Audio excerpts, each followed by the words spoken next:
So hi guys, welcome back to my YouTube channel. तो आज हम जो कॉम्बिनेशन डिस्कस करने वाले वो है मून और केतु का कॉम्बिनेशन। ये दोनों कॉम्बिनेशन साथ में, ये कॉम्बिनेशन साथ में काम कैसे करता है वो डिस्कस करेंगे। सो फर्स्टली मून के बारे में। तो मून क्या है? मून बेसिकली है हमारा मन। जो हम सोचते हैं कि दिल से सोचना, वो मून है। और जहां पर हम दिमाग से सोचते हैं वो मर्क्यूरी है। तो मून हमारा मन हो गया, मनस शरीर हो गया, जिससे हम सोचते हैं, ये जो फीलिंग्स वाला होता है। तो फीलिंग्स आर मून।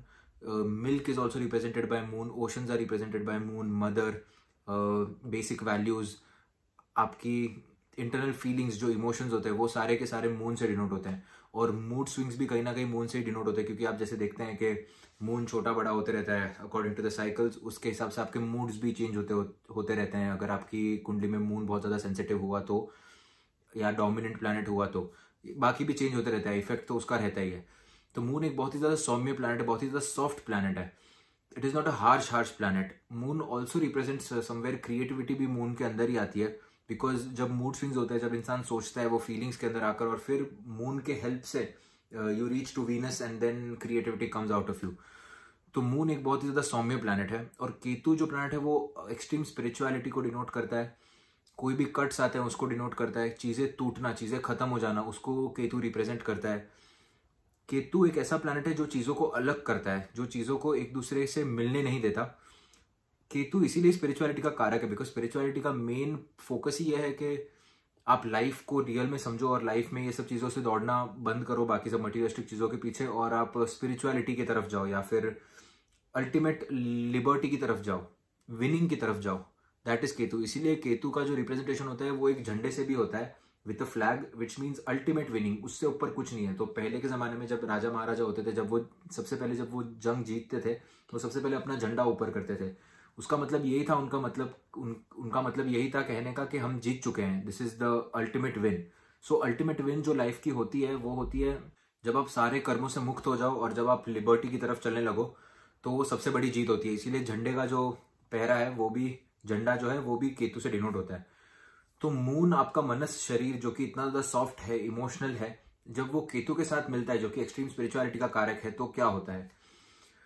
तो फर्स्टली, मून एक सॉफ्ट प्लैनेट है, केतु एक हार्श प्लैनेट है। तो ये कॉम्बिनेशन इतना अच्छा नहीं है कुछ चीजों के लिए, बट इसको हम पॉजिटिव किस तरीके से बना सकते हैं, और अपना पर्पस ऑफ लाइफ जो होता है, जो सबसे इंपॉर्टेंट वही चीज होती है कि आपका पर्पस ऑफ लाइफ क्या है। इसीलिए आपको एक कॉम्बिनेशन मिला है, क्योंकि आपके वो पर्पस ऑफ लाइफ को सपोर्ट करता है।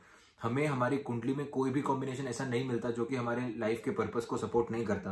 अगर आपको कोई डेबिलिएटेड प्लैनेट भी मिला हुआ है, इसका मतलब आपने उससे रिलेटेड कुछ ना कुछ कर्म किए, आपने कुछ खराब किया है, या जो अच्छा किया है नीच भंग हो रहा है तो, या फिर कुछ भी है, तो वो आपके पर्पस ऑफ लाइफ को कहीं ना कहीं बढ़ाएगा, या फिर आपको उसके नजदीक लेकर जाएगा। तो इस कॉम्बिनेशन का सही तरीके से उपयोग कैसे करें वो समझते हैं इसमें। जैसे मैं पहले के वीडियोस में भी बता चुका हूं कि आप जो कार्मिक रेमेडीज जो करते हो, वो एक अलग ही तरीके से काम करती है, बिकॉज आप उसको एक हैबिट बनाकर काम करते हो। आप उस मन के हिसाब से काम नहीं करते। आप प्लैनेट की एनर्जीज जो होती है उसको आप यूटिलाइज कर लो, तो फिर वो प्लैनेट के पास बाकी बाकी फिर वो पॉजिटिव रिजल्ट्स देने लग जाते हैं वो एनर्जीज के हिसाब से। तो यहाँ पर अगर आप मून और केतु का कॉम्बिनेशन समझने की कोशिश करें, और यहाँ पर थोड़ा सा अगर केतु को और एनालाइज करें, तो जैसे मैंने बताया, Ketu is breaks, Ketu is cuts, Ketu is separation.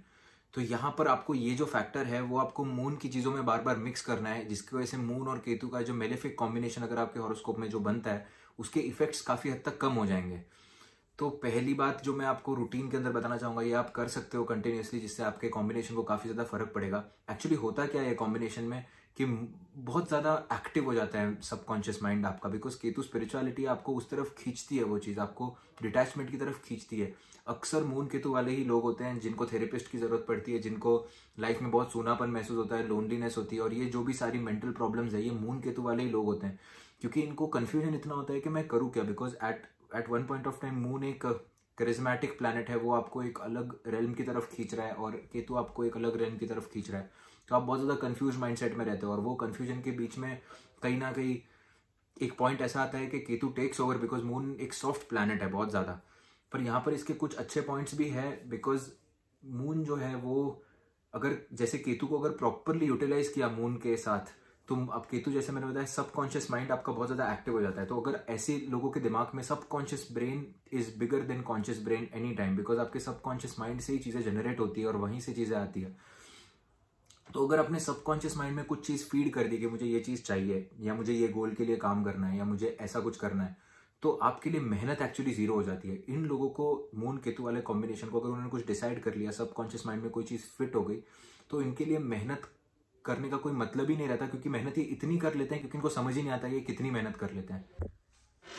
ये कॉम्बिनेशन एक स्ट्रेट लाइन के जैसा। आई नो मैं रेमेडीज के बारे में बात करने वाला था और फिर मैं इस बारे में बात करने लग गया कि कॉम्बिनेशन है कैसा, बट क्योंकि ये फ्लो है तो ऐसे ही बोल रहा हूँ।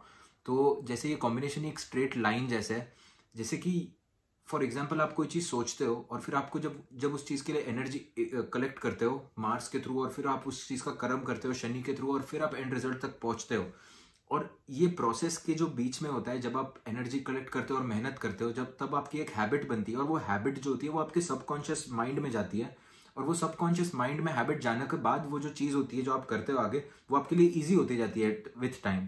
बट इस कॉम्बिनेशन में कैसा होता है कि जो बीच के जो दो पार्ट है which are ruled by Mars and Saturn, ये दोनों पार्ट कहीं ना कहीं बहुत कम हो जाते हैं या नेग्लिजिबल हो जाते हैं, क्योंकि मून है, आपके मून पे डायरेक्ट इफेक्ट आ जाता है सबकॉन्शियस माइंड का, केतु का। तो ऐसे जो लोग होते हैं वो अगर डिसाइड कर ले कुछ भी सबकॉन्शियस ब्रेन में कि मुझे ये करना है या मुझे वो करना है, या उनके सबकॉन्शियस ब्रेन में कोई चीज बैठ गई, तो फिर उनके लिए एनर्जी और मेहनत का फैक्टर खत्म हो जाता है, क्योंकि बस उनके जुनून और जोश ऐसा चढ़ जाता है, क्योंकि उनका सबकॉन्शियस ब्रेन उनको गाइड करने लग जाता है। ये एक बहुत अच्छी बात है कॉम्बिनेशन की। मैंने ऐसे कॉम्बिनेशन में लोगों को देखा है जो कि 12-12 घंटे, 15-15 घंटे काम कर लेते हैं। अब यहाँ पर आप वैसे मत सोचने जाओ कि सैटर्न कैसा है इनका या क्या है, बट एक तरीके से सिर्फ ऐसे सोचो कि कॉम्बिनेशन है, उस सबकॉन्शियस माइंड को उसने इतना एक्टिव करके रखा हुआ है कि वो बाकी चीजों के बारे में सोच नहीं पा रहा। उसको क्या चाहिए, उसको सिर्फ वो एक लेजर एम फोकस दिख रहा है और वो काम कर रहा है। तो ये कॉम्बिनेशन इस चीज के लिए बहुत अच्छा काम करता है, पहली। और दूसरी बात यहाँ पर अगेन, जैसे जुपिटर केतु में मैंने बताया था कि स्पिरिचुअलिटी होती है, यहाँ पर भी स्पिरिचुअलिटी का कहीं ना कहीं आता है, बट यहाँ पर मोर देन स्पिरिचुअलिटी इंट्यूशन यहाँ पर ज्यादा है। वहां पर इंट्यूशन है, स्पिरिचुअलिटी है, बट वहां पर स्पिरिचुअलिटी का थोड़ा ज्यादा है। यहाँ पर इंट्यूशन का प्रोसेस थोड़ा ज्यादा ही हैवी हो जाएगा इन लोग के लिए, क्योंकि इंट्यूशन है, इंट्यूशन इस तरीके से काम करता है, फॉर एग्जाम्पल आपकी फीलिंग्स के अंदर ही इंट्यूशन आने लग जाए, आप ऐसे सोचते हो अरे ये होने वाला है क्या, और आपको पहले ही समझ आ जाता है कि अरे ये होने वाला है, तो आपके सिक्स सेंस बहुत ज्यादा जागरूक हो जाते हैं, बहुत ज्यादा एक्टिव हो जाते हैं, तो आपका सिक्स सेंस यहाँ पर काफी ज्यादा काम करने लग जाता है। तो ये बेसिक्स है कॉम्बिनेशन के कि ये थोड़ी तकलीफ भी दे सकता है, ये आपके सबकॉन्शियस को बढ़ा देता है, ये आपको एक कर्म करने की एक अलग लेवल की शक्ति दे सकता है। अभी यहाँ पर बात करते हैं हम रेमेडीज की। तो कॉन्सेप्ट होता है कि आप वो प्लैनेट की एनर्जी को यूटिलाइज कर लो ताकि वो प्लैनेट फिर बेनिफिट रिजल्ट्स देने लग जाएं। फिर से मैं सेम फर्स्ट एग्जांपल मार्स का दूंगा क्योंकि ये इजी एग्जांपल है। जैसे आप मार्स एग्रेशन को डिनोट करता है, अगर आप मार्स के बदले आप एक्सरसाइज करने लग जाओ तो फिर वो मार्शियल एनर्जी वहां पर यूज हो गई, तो फिर आप बाहर जाके आपका एग्रेशन नहीं निकलेगा, आप झगड़े नहीं करोगे। अब वो डिपेंड करता है कि आपको योगा करना है, आपको मेडिटेशन करना है, आपको जिम में एक्सरसाइज करनी है, आपको प्राणायाम करना है, आपको कौन से टाइप की एक्सरसाइज करनी है, वो नक्षत्र पे और एस्पेक्ट्स पे डिपेंड करता है, वो डीप रिसर्च की बात है। तो यहाँ पर मून केतु के कॉम्बिनेशन के लिए, जैसे हमें पता है कि मून फूड है और केतु आपके अंदर ब्रेक्स है, तो यहाँ पर अगर आप अपने खाने में ब्रेक्स लें या फिर कुछ अनयूजुअल करें या फिर कोई चीज को स्किप कर दें, तो यहाँ पर ये कॉम्बिनेशन थोड़ा हल्का होना शुरू हो जाता है। फॉर एग्जाम्पल, आप एवरी डे आपको दिन में 5 मील्स लेने की आदत है, आप कोई भी 1 या 2 मील स्किप कर दें, तो जो भी बच्चे इस कॉम्बिनेशन के साथ पैदा होते हैं उन लोग को अपने नाना जी के साथ जाके ज्योतिर्लिंग, कौन सा भी 12 ज्योतिर्लिंग में से आप कोई भी ज्योतिर्लिंग सिलेक्ट कर सकते हो, वहां पर गणपति बप्पा के कोई तो खास टेम्पल में या फिर काल भैरव के टेम्पल में जाकर माथा टेक कर आना चाहिए, अपने कुल देवी जो होती है उनके पास जाना चाहिए नाना के साथ स्पेसिफिकली उस बच्चे को, और वहां पर जाकर आपको फूड डोनेशंस करने चाहिए गरीब लोगों में जाकर, या फिर फूड बांटना चाहिए, या फिर मंदिर में जो खाना बांटते हैं आपको वो प्रोसेस करना चाहिए कंप्लीटली। बच्चे को नाना के साथ जाकर ये प्रोसेस करना चाहिए, तो ये कॉम्बिनेशन पॉजिटिवली काम करना शुरू हो जाता है। This is also one of the remedies. एक और रेमेडी जो बहुत अच्छे से काम करती है ये है कि जब आप खाना खाने बैठते हो तब आप रोटी का एक टुकड़ा लीजिए और वो रोटी का टुकड़ा आप डॉग्स को दे दीजिए या डॉग को दे दीजिए, जो भी है, पर आपकी जो रोटी खा रहे हो वो कटी हुई होनी चाहिए। यहाँ पर आपने क्या किया, इस कॉन्सेप्ट को समझने की कोशिश करिए कि आपने जब रोटी का एक टुकड़ा लिया तब आपने रोटी को काटा, तो आपने उसके अंदर केतु की एनर्जी डाल दी, तो वो एनर्जी यूटिलाइज हो गई, और जब आपने वो रोटी का टुकड़ा दिया डॉग्स को तो डॉग इटसेल्फ इज केतु। तो यहाँ पर वो जो एनर्जी है, अगर आप ये रेगुलर बेसिस पे अगर ये रेमेडी कर रहे हो कोई फर्क नहीं पड़ता। आप रोटी खाते समय सिर्फ एक टुकड़ा निकाल दीजिए और फिर उसको आप डॉग को दे दीजिए।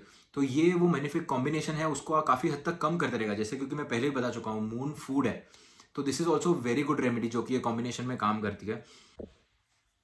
और एक और रेमेडी जो कि बहुत अच्छी काम करती है, तो ये है कि जिनको प्रॉब्लम होती है हेलुसिनेशंस की, और रात को बुरे सपने आते हैं, या फिर रात को ऐसी प्रॉब्लम्स होती है जहाँ पर समझ नहीं आ रहा क्या हो रहा है, सपने बहुत ज़्यादा आ रहे हैं या फिर नींद अच्छे से आ नहीं पा रही है कॉम्बिनेशन में, क्योंकि सबकॉन्शियस माइंड बहुत ज़्यादा एक्टिव हो जाता है, इसीलिए ऐसी प्रॉब्लम्स आती है।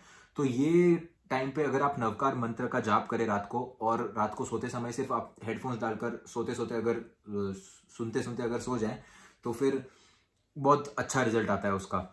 आपको नींद अच्छी आती है और काफ़ी ज़्यादा रिलैक्सेशन आपको फील होगा, क्योंकि आपका सबकॉन्शियस माइंड उस मंत्र से रिलैक्स होता है, और ये रेमेडी काफ़ी अच्छा काम करती है।